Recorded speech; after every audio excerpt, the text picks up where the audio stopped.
All right, hi everybody. Sorry that there wasn't a video lesson last week.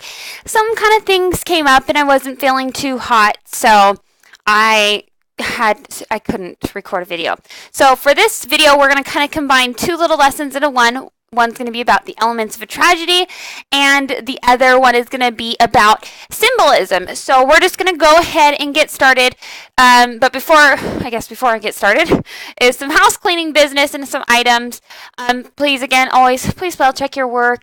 At this point of the game in the semester, you do need to be able to spell correctly. I do mark points off for that.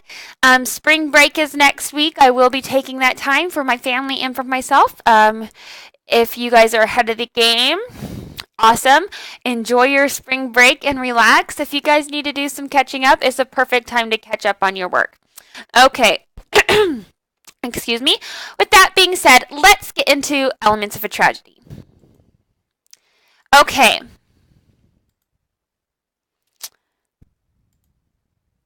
So, like I said, elements of a tragedy. A man cannot become a perfect hero until he sees the root of his own downfall. Aristotle. You either die a hero or live long enough to see yourself become the villain. Harvey Dent. Fate rarely calls upon us at a moment of our choosing. Optimus Prime. Now, mainly when we think of a tragedy, we kind of think of Shakespeare. Now, with Shakespeare, there's going to be three different genres that he uses. There's comedy, a tragedy, and a history. A comedy is light, whimsical in tone, uses puns, banter, practical jokes, comedic insults, ends with a wedding or a happy ending. Now, a tragedy is serious or dark in tone. A tragic hero with tragic flaw or fate, ends with deaths and lots of death. Okay, that is the element. Like that's kind of like what embodies a tragedy. And those quotes I kind of read to you in the previous slide, they're kind of a more serious tone. So that kind of goes with a tragedy. Now, history. Shakespeare wrote a lot of histories as well. Factual tone follows actual events with slight modifications and based on the lives of an actual English kings. Now, what is a tragedy, you might ask?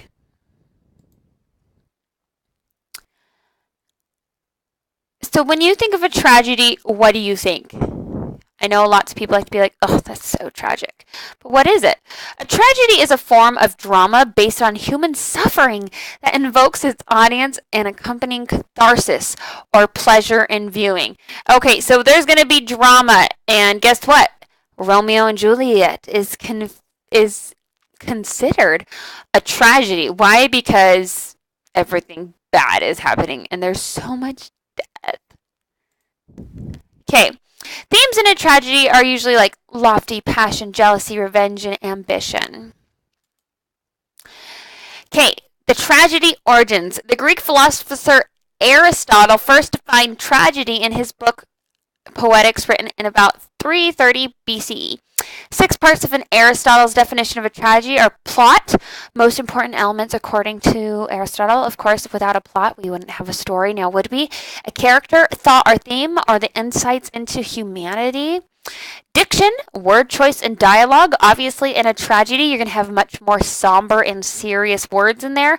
Spectacle, scenery, and visual elements. A lot of times in a tragedy, those are those death scenes or those fight scenes. And a melody, all kind of sounds.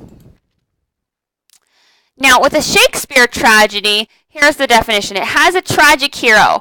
Okay, and that tragic flaw, also called Hermartia.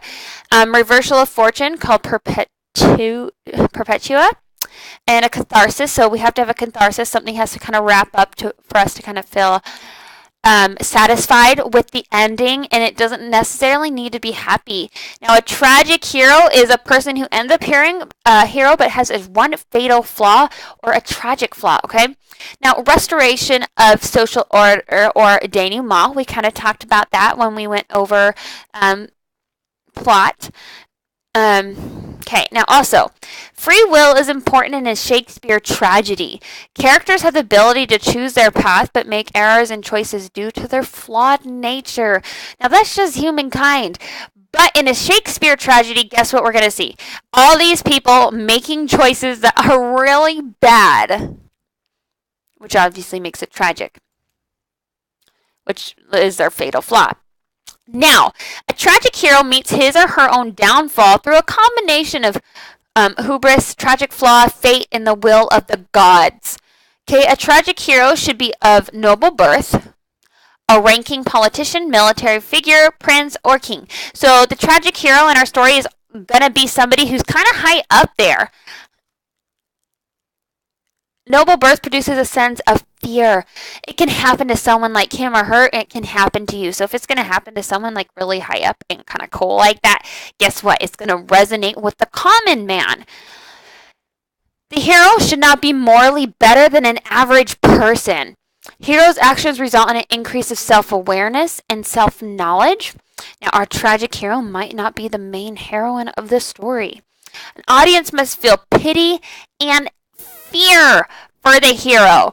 Okay? We have to kind of feel bad about them or scared. That's what's going to make a tragedy a tragedy. There is no happy ending. Why is the hero called a tragic hero? Because the hero must die.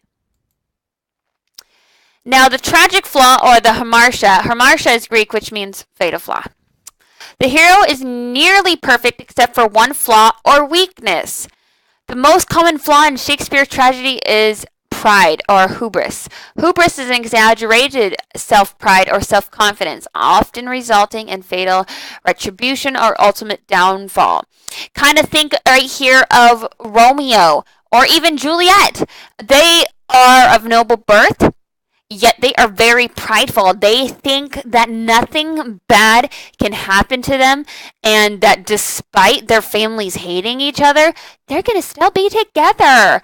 But guess what? Because they're prideful. In ancient Athens, hubris was a crime punished like our modern day assault and battery. Isn't that crazy? Now, tragic flaw prevents the hero from understanding his or her part in the situation. So this flaw, they're kind of blinded to it and they don't know that they have a problem. Okay, which also kind of makes it more tragic, and which leads to a bunch of messy stuff that ends up happening, which makes our tragedy.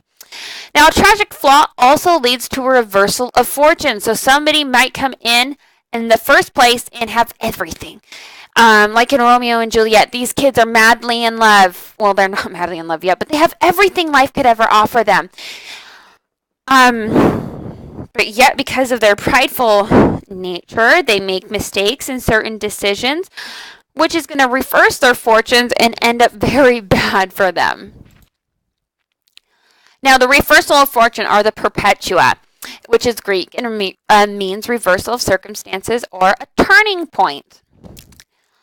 The fatal flaw or tragic flaw brings the hero down from his or her elevated state or status. They must fall. Fortune usually changes from good to bad. Perpetua includes changes in a character, but more commonly refers to an external change. So something could happen on the outside. Renaissance audiences were familiar with the wheel of fortune or fickle fate.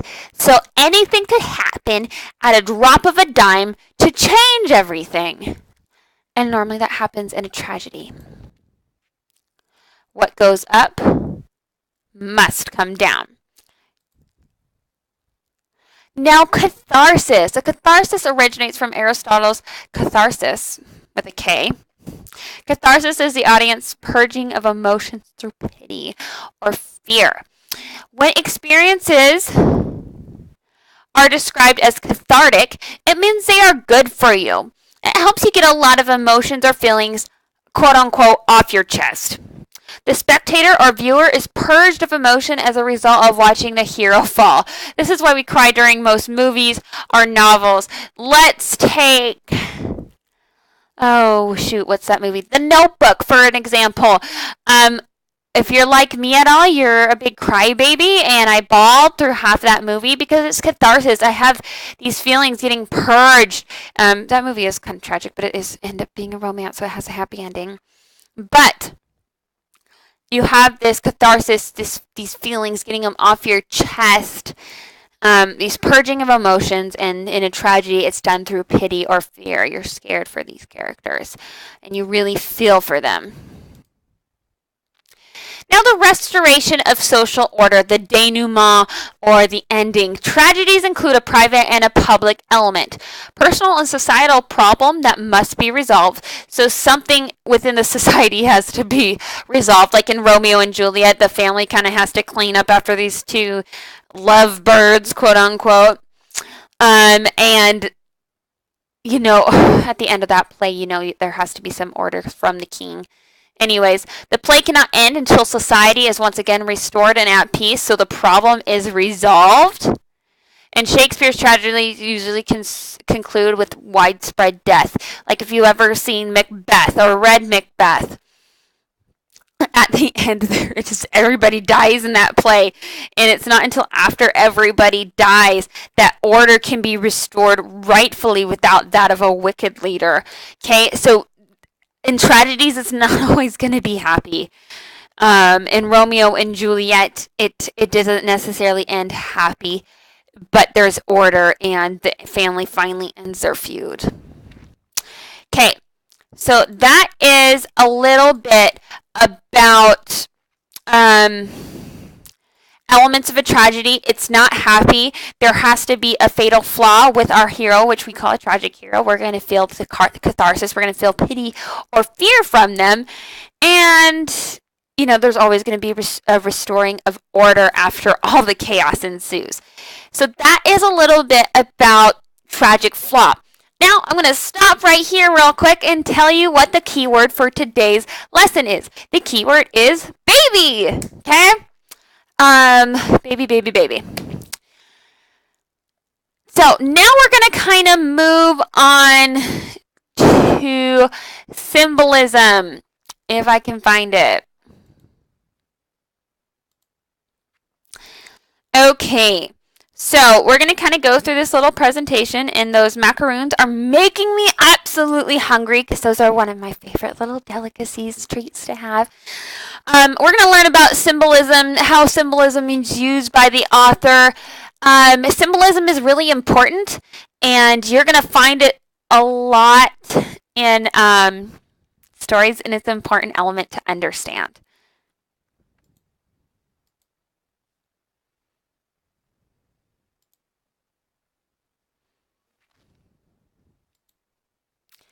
Okay. Oop, I went too far. Sorry. Okay, so symbolism. What is symbolism? Symbolism is when something tangible stands for something intangible. So tangible means something you can touch. So symbolism is representing something that you could touch in an untouchable way. Why do authors use symbolism? Symbols allow writers to suggest layers and layers of meaning, possibilities that a simple literary statement could never convey. So this is digging a little deeper here. Side note, a symbol is like a pebble cast into a pond. It sends out ever-widening ripples of meaning. So if you've ever thrown a stone into a pond and you just see those ripples, I'm also thinking of Pocahontas right now with Mother Willow, and she's like, look how it grows. That's exactly the same thing with symbolism. It's going to mean something deeper. It's not just that surface. It's going to grow. Now, before we view the film, I'm not going to do those questions with you guys. We're going to view a short little film that's not terribly long, if it will let me. Oh.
Okay, and I apologize if that was a little jumpy.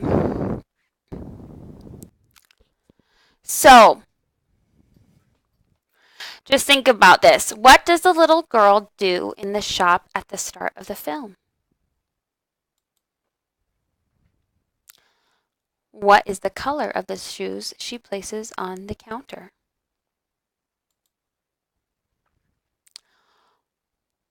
What might the creator have chosen to make them that color symbolically speaking?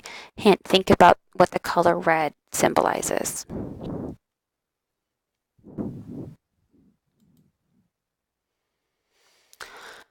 What do you think motivated her to do that, to give up her shoes? What do you think motivated her to do that, to give up her shoes? Flashback. Earlier event is inserted into the normal chronological order of a narrative. What date does this short film probably take place? Now, this is when you're going to have to make a little bit of inferences here. And what I mean by inferences are like kind of like guessing a little bit from the film what like time period it is and what from that would make you think that, if that makes sense. Now, why do you think what you think? Now, what did the father do with the shoes? What does the father make the choice that he, why does the father make the choice that he does? What in the film symbolized innocence? Now, we're going to talk about this in just a second.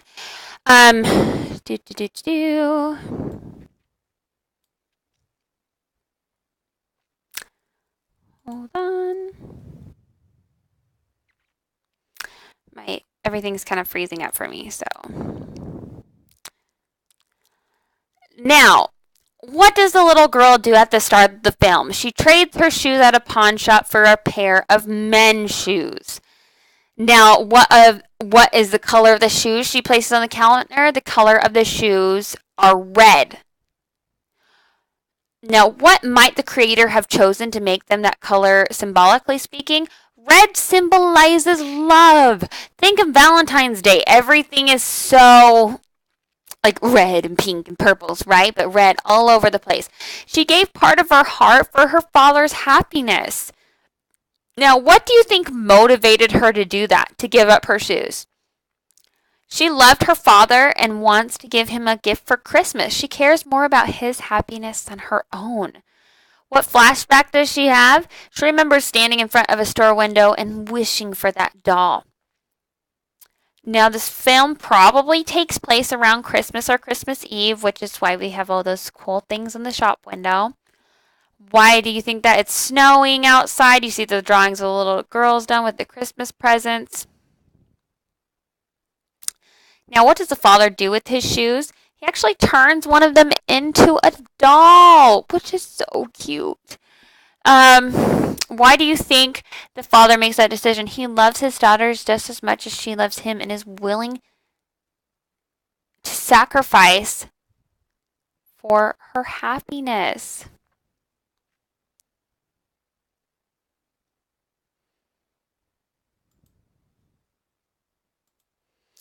Now, when we're talking about how it could be symbolized as innocence, we're seeing a lot of a little girl, a doll, things of that nature, something very innocent and sweet. Now, and through this is how we can tell the symbolism of innocence here.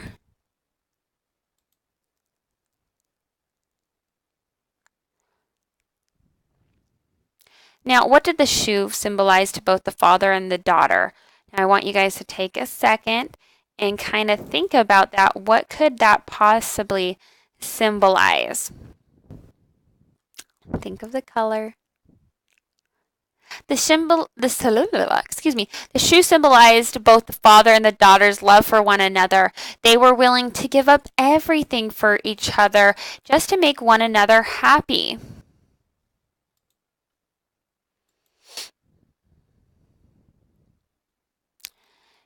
Now, if you could add any symbol to the movie, what would it be? One symbol of the movie could be like humility. Think of how they're dressed, their simple, like humble beginnings. They're both humble. They're not boastful or prideful.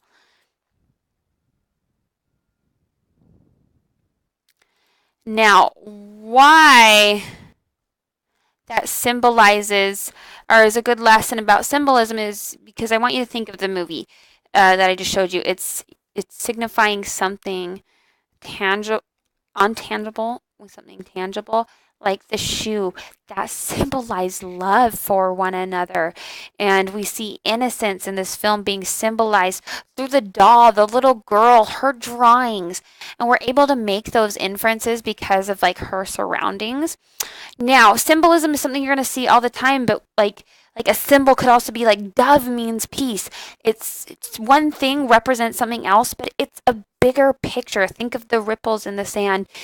And I'm sorry if everything was a little choppy. I have a high CPU on my computer, so we're working with that right now. But with symbolism, dig a little deeper. As long as you can make inferences or like refer back to the text or back to the movie like we did, like with the time, like what time do you think it was? It's probably around Christmas. Why? Because we see the snow, we see the little girl drawing of Christmas, the elves. You could even say like all the shops are like kind of like done up, and that happens around Christmas time. And those are examples from the text or the movie, and that is how you make those inferences, which is going to help you with symbolism, like with the symbol of innocence.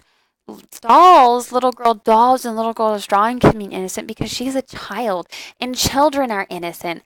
And the red shoes, red means love. It symbolizes love, like we see it all the time at Valentine's Day. And those shoes, even though they're just shoes, and they obviously needed the shoes, really just show love for one another. And that is an example of kind of how symbolism works. So when you're in your text, I want you to kind of look for those symbols. Okay, again, keyword is baby. I'm sorry, everything is a little choppy. I'm still not feeling that great. Spring break is next week. My office hours are Thursday, 1:15 to 2:15 p.m. Mountain Standard Time. If you need me, and there won't be a video lesson next week, obviously, because it's spring break. And I hope you guys have a great day.